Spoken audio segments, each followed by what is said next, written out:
Hi viewers, welcome back to our channel. రైతన్నలకు రైతు భరోసాకు సంబంధించి సర్వే అయితే తెలంగాణ ప్రభుత్వం ప్రారంభించబోతుంది.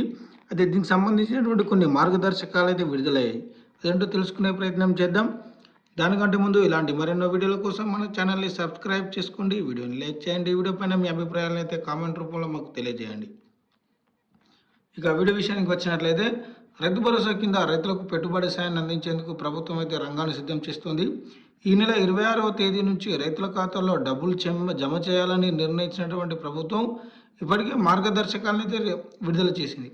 అయితే గురువారం అంటే 20వ తేదీ నుంచి వ్యవసాయ భూములను గుర్తించేందుకు వ్యవసాయ రెవెన్యూ అధికారులతో కూడినటువంటి బృందాలు అయితే సర్వే నిర్వహించడానికి అయితే ఏర్పాటు చేశారు. ఈ సర్వేలో సాగుకు యోగ్యం లేని భూములు, గృహాలు నిర్మించుకున్నటువంటి భూములు, అదేవిధంగా లేఅవుట్లుగా మారినట్టే రియల్ ఎస్టేట్ భూములు, అదేవిధంగా కమర్షియల్ అవసరాలకు కనుక వినియోగిస్తున్నటువంటి భూములు, అదేవిధంగా నాలా కన్వర్షన్ అయినటువంటి భూములను అయితే ప్రభుత్వం సేకరించి వాటిని అయితే గుర్తించడం జరుగుతుంది. అయితే వాటిని రైతు భరోసా సహాయం పొందే జాబితా నుంచి తొలగించడం అయితే జరుగుతుంది. అయితే సర్వే అనంతరం గ్రామాల్లో ఈ భూముల వివరాలను ప్రజల సమక్షంలో అయితే ప్రకటించనున్నారు. అయితే దాదాపు ప్రతి జిల్లాలో అయితే బృందాలు అయితే పర్యటించనున్నాయి.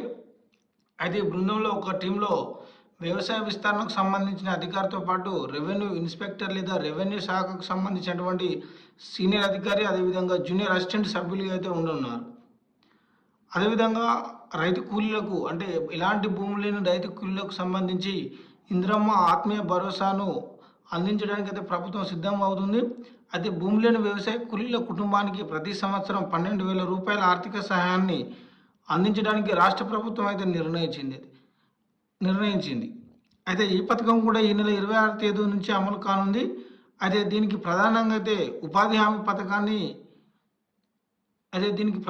ఉపాధి హామీ పథకానికి సంబంధించినటువంటి జాబు కార్డుల ఆధారంగా వ్యవసాయ కూలీల కుటుంబాలను అయితే గుర్తించనున్నారు.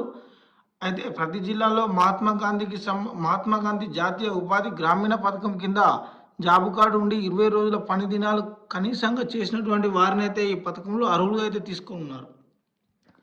సో ఇది వీడియో ఫ్రెండ్స్. ఇలాంటి మరెన్నో వీడియోల కోసం మన ఛానల్ని సబ్స్క్రైబ్ చేసుకొని రెగ్యులర్గా ఫాలో అవుతుండండి. Thank you. నమస్తే.